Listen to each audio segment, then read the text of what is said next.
Hello everyone, ഞങ്ങളുടെ പുതിയൊരു വീഡിയോയിലേക്ക് എല്ലാവർക്കും സ്വാഗതം.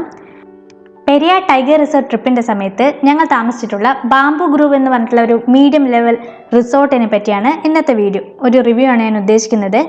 നെഗറ്റീവ്സും പോസിറ്റീവ്സും പറയുന്നുണ്ട്, നെഗറ്റീവ്സ് ഞാൻ ലാസ്റ്റിലേക്ക് പറയുന്നതായിരിക്കും. ഇത് ഫോറസ്റ്റ് ഡിപ്പാർട്ട്മെൻറ്റിൻ്റെ കീഴിൽ തന്നെയുള്ളൊരു റിസോർട്ടാണ്. ഇവിടെ നിന്നാണ് പെരിയാർ ടൈഗർ റിസർവിലുള്ള എല്ലാ പ്രോഗ്രാംസും സ്റ്റാർട്ട് ചെയ്യുന്നത്. പോസിറ്റീവ്സ് പറയുകയാണെങ്കിൽ ബഡ്ജറ്റ് ഫ്രണ്ട്ലി ആണ്. 1800 രൂപയേ ഉള്ളൂ 2 പേർക്ക് ഒരു ദിവസത്തേക്ക്. പിന്നെ പറയാനുള്ളത്, മുളങ്കാടുകൾ കൊണ്ട് നിറഞ്ഞിരിക്കുകയാണ് ചുറ്റുവട്ടമൊക്കെ. അപ്പോൾ ഭയങ്കര ഒരു ആംബിയൻസ് ആണ് അവിടെ.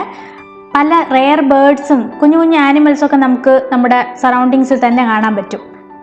പിന്നെ ഫുഡ് അവിടെ ഫ്രഷ് ആയിട്ട് ഉണ്ടാക്കുന്നതും നല്ല ക്വാളിറ്റി ഉള്ളതും അത്യാവശ്യം ടേസ്റ്റ് ഉള്ളതും മറ്റു ഹോട്ടൽസിനെ കമ്പയർ ചെയ്യുമ്പം റേറ്റ് കുറവുള്ളതുമായിട്ടുള്ള ഫുഡാണ് കേട്ടോ.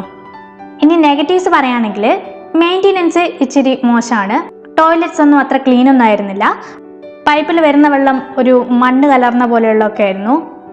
പിന്നെ ചുറ്റും മുളങ്കാടുകളായതുകൊണ്ട് അത്യാവശ്യം പ്രാണികൾ, വലിയ വലിയ ചിലന്തികളൊക്കെ നമ്മുടെ റൂമിൽ തന്നെ ബെഡിൻ്റെ അടുത്തൊക്കെ കാണും. പിന്നെ TV ഒന്നുമില്ല, വൈഫൈ കണക്ഷൻ മാത്രമേ ഉള്ളൂ.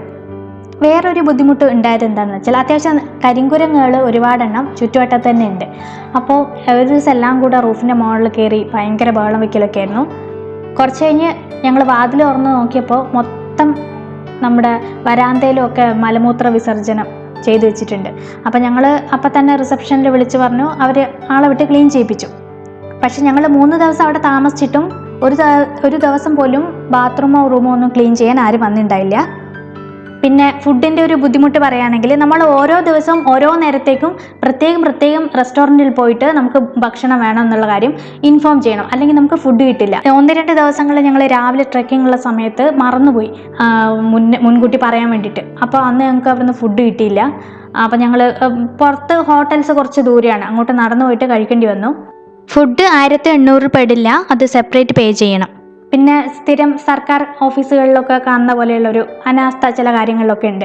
നമ്മൾ ചില ആവശ്യങ്ങളൊക്കെ റിസപ്ഷനിൽ പോയി പറഞ്ഞാൽ റെസ്പോൺസ് വരാൻ ഭയങ്കര ഡിലേ ആണ്. പിന്നെ ഞങ്ങൾ ശ്രദ്ധിച്ചൊരു കാര്യം, ഞങ്ങളുടെ കൂടെ ട്രക്കിങ്ങിന് വന്നിട്ടുള്ള പലരും പുറത്ത് ഹോട്ടലുകളിൽ സ്റ്റേ ചെയ്തിട്ട് ഈ ട്രക്കിങ്ങിൻ്റെ സമയമാകുമ്പോൾ അവിടേക്ക് ബാംബു ഗ്രൂവിലേക്ക് വരികയാണ് ചെയ്തിട്ടുള്ളത്. അപ്പോൾ ഇതിൻ്റെ അടുത്ത് തന്നെ ഇത്രയും ഹോട്ടൽസ് ഉള്ള കാര്യം നമുക്ക് അറിയില്ലായിരുന്നു. അപ്പോൾ മൊത്തത്തിലൊരു കംഫർട്ടബിൾ സ്റ്റേ ആണ് നിങ്ങൾ ഉദ്ദേശിക്കുന്നതെങ്കിൽ ഒരിക്കലും ഇത് ഞങ്ങൾ സജസ്റ്റ് ചെയ്യില്ല. അതല്ല, അസൗകര്യങ്ങൾ എന്തുണ്ടായിക്കോട്ടെ, ബഡ്ജറ്റ് ഫ്രണ്ട്ലി മാത്രമാണ് നോക്കുന്നത് എന്നുണ്ടെങ്കിൽ ഇതൊരു ബെസ്റ്റ് ഓപ്ഷനാണ് കേട്ടോ. അപ്പോൾ വീഡിയോ ഇഷ്ടമായിട്ടുണ്ടെങ്കിൽ ലൈക്ക് ചെയ്യാനും ആവശ്യമുള്ള ആൾക്കാരിലേക്ക് ഷെയർ ചെയ്തെത്തിക്കാനും മറക്കരുത്. ചാനൽ ഇഷ്ടമായിട്ടുണ്ടെങ്കിൽ സബ്സ്ക്രൈബ് ചെയ്യാനും മറക്കില്ലല്ലോ. അപ്പോൾ അടുത്ത വീഡിയോയിൽ കാണാം. ബൈ.